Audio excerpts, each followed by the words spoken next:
मेरा नाम राघव है और जो मैं आज बताने जा रहा हूं वो मेरे साथ 3 साल पहले हुआ था। मैंने ये बात आज तक किसी को नहीं बताई क्योंकि मुझे खुद यकीन नहीं होता कि उस रात मैं बच कैसे गया। ये घटना उत्तराखंड के एक छोटे से पहाड़ी इलाके की है। मैं और मेरा दोस्त अमन दोनों ट्रैवल व्लॉग बनाते थे। उस समय हमारा चैनल नया था और हम ऐसी जगह ढूंढते थे जहां लोग जाने से डरते हों। एक दिन हमें इंटरनेट पर एक पुरानी पोस्ट मिली। उसमें एक जगह का नाम लिखा था, काला डांडा। लोग कहते थे कि वहां पहाड़ के ऊपर एक पुरानी झोपड़ी है जहां रात बिताने वाला इंसान सुबह वापस नहीं आता। हमें लगा ये बस अफवाह होगी और सच कहूं, व्यूज के लालच में हमने वहां जाने का फैसला कर लिया। शाम के करीब 4 बजे हम बाइक लेकर पहाड़ की तरफ निकल गए। जैसे जैसे हम ऊपर जा रहे थे रास्ता सुनसान होता जा रहा था। सड़क के दोनों तरफ घना जंगल था। ऊपर से हल्का कोहरा उतरने लगा था। करीब 1 घंटे बाद हमें एक छोटा सा गांव मिला। वहां सिर्फ 8 से 10 घर थे। हमने एक बूढ़े आदमी से पूछा, बाबा, काला डांडा का रास्ता किधर है? यह सुनते ही उसके चेहरे का रंग बदल गया। उसने तुरंत कहा, अंधेरा होने से पहले नीचे लौट जाओ। अमन हंसने लगा, बाबा, हम बस वीडियो बनाने जा रहे हैं। बूढ़ा आदमी धीरे से बोला, वीडियो तो बहुत लोग बनाने गए थे लेकिन वापस किसी का वीडियो नहीं आया। उसकी आवाज सुनकर कुछ सेकंड के लिए मेरे शरीर में अजीब सिहरन हुई, लेकिन हम फिर भी आगे बढ़ गए। गांव से ऊपर जाने वाला रास्ता बहुत पतला था। कुछ दूर बाद सड़क खत्म हो गई। अब हमें पैदल जाना था। चारों तरफ सिर्फ जंगल, ठंडी हवा और बिल्कुल सन्नाटा। ऐसा लग रहा था जैसे उस जगह पर कोई जानवर भी नहीं रहता। करीब 40 मिनट चलने के बाद हमें दूर एक टूटी हुई झोपड़ी दिखाई दी। वो पहाड़ के किनारे बनी थी। उसकी छत आधी टूटी हुई थी और दरवाजा हवा से धीरे धीरे हिल रहा था। यही होगी, अमन ने कहा। मैंने कैमरा ऑन किया और रिकॉर्डिंग शुरू कर दी, लेकिन तभी कैमरे की स्क्रीन अपने आप ब्लैक हो गई। बैटरी खत्म, मैंने कहा। अमन बोला, अभी तो 80% थी। उसने कैमरा थपथपाया और स्क्रीन फिर से चालू हो गई। उस समय हमें ये बस टेक्निकल प्रॉब्लम लगी। काश हम उसी समय नीचे लौट जाते। झोपड़ी के अंदर बहुत अंधेरा था। दीवारों पर पुराने निशान बने हुए थे। ऐसा लग रहा था जैसे किसी ने नाखूनों से पत्थर खुरचे हों। अंदर मिट्टी की बदबू थी और एक कोने में पुराना लकड़ी का पलंग पड़ा था। हमने वहीं रात बिताने का फैसला किया। बाहर धीरे धीरे बारिश शुरू हो चुकी थी।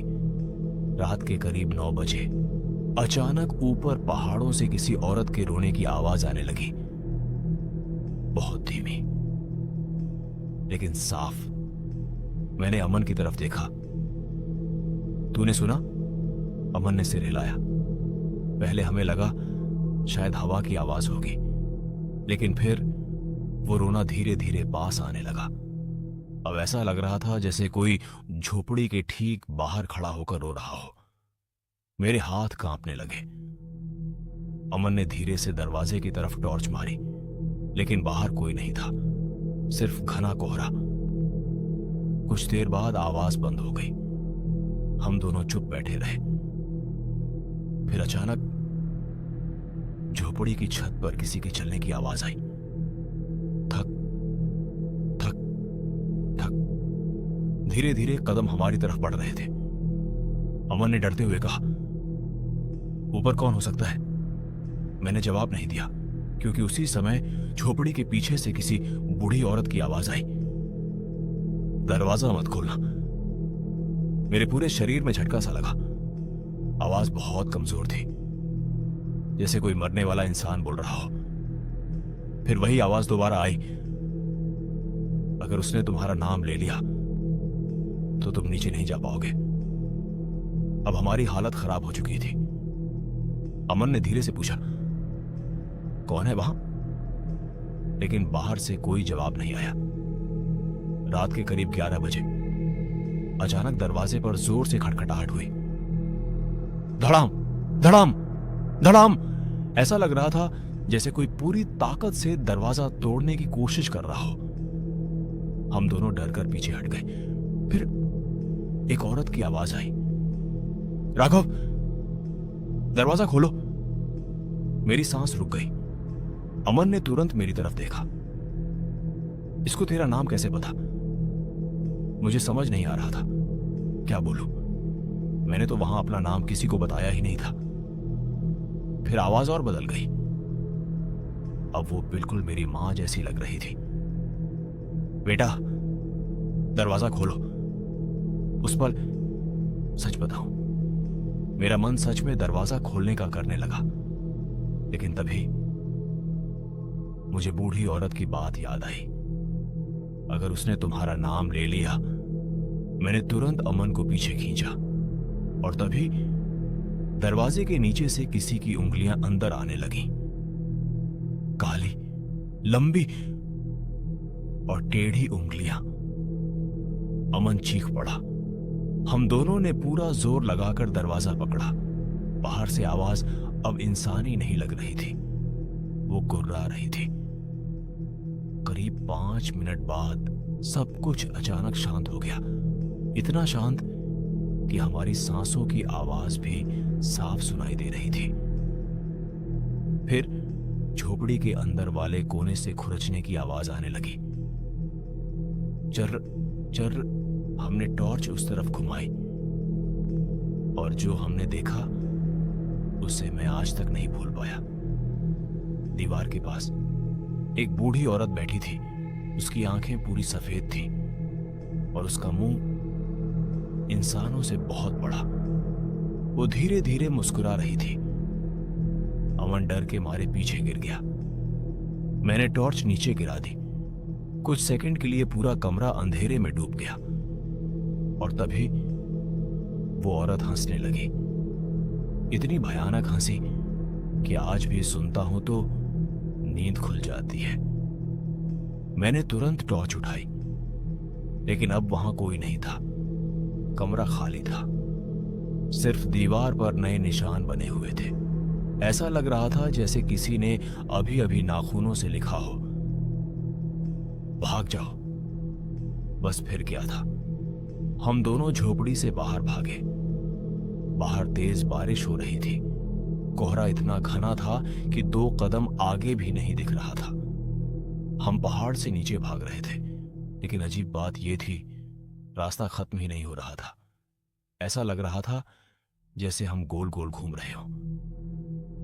फिर अचानक अमन रुक गया। उसने कांपते हुए सामने इशारा किया। मैंने देखा, कुछ दूरी पर वही झोपड़ी फिर से खड़ी थी। हम नीचे भाग रहे थे, फिर भी वापस उसी जगह आ गए थे। अब मुझे समझ आ गया, हम वहां फंस चुके थे। तभी पीछे से किसी के दौड़ने की आवाज आने लगी, बहुत तेज। धप धप धप। मैंने पीछे मुड़कर देखा। कोहरे के अंदर कोई चीज 4 पैरों पर हमारी तरफ दौड़ रही थी, लेकिन उसका चेहरा इंसान का था। अमन जोर से चिल्लाया, भाग। हम दोनों बिना पीछे देखे भागने लगे। अचानक मेरा पैर फिसला और मैं पहाड़ के किनारे से नीचे गिर गया। कुछ सेकंड बाद मेरी आंख खुली तो सुबह हो चुकी थी। बारिश बंद थी। मैं नीचे जंगल में पड़ा था। मेरे सिर से खून निकल रहा था। मैंने तुरंत अमन को आवाज दी, लेकिन अमन कहीं नहीं था। मैं किसी तरह नीचे गांव पहुंचा। वहां लोगों ने मुझे देखा तो घबरा गए। जब मैंने पूरी बात बताई तो वही बूढ़ा आदमी धीरे से बोला, तुम खुशकिस्मत हो क्योंकि पहाड़ ने तुम्हें वापस भेज दिया। मैंने पूछा, अमन कहाँ है? लेकिन उसने कोई जवाब नहीं दिया। उस दिन गांव वालों ने अमन को बहुत खोजा, लेकिन वो कभी नहीं मिला। न उसका कैमरा, न बैग, कुछ भी नहीं। बस 3 दिन बाद गांव के एक आदमी को पहाड़ के ऊपर वही कैमरा मिला। उस कैमरे में आखिरी रिकॉर्डिंग अभी भी चालू थी। वीडियो में मैं और अमन भाग रहे थे। फिर अचानक कैमरा जमीन पर गिर जाता है और आखिरी 10 सेकंड में कोहरे के अंदर से वही बूढ़ी औरत कैमरे के बहुत पास आकर फुसफुसाती है, अब ये यहीं रहेगा।